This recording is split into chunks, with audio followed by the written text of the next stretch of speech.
ॐ सोमनाथाय नमः।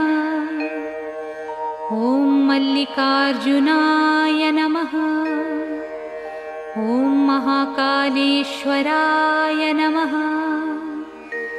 ॐ ओंकारेश्वराय नमः।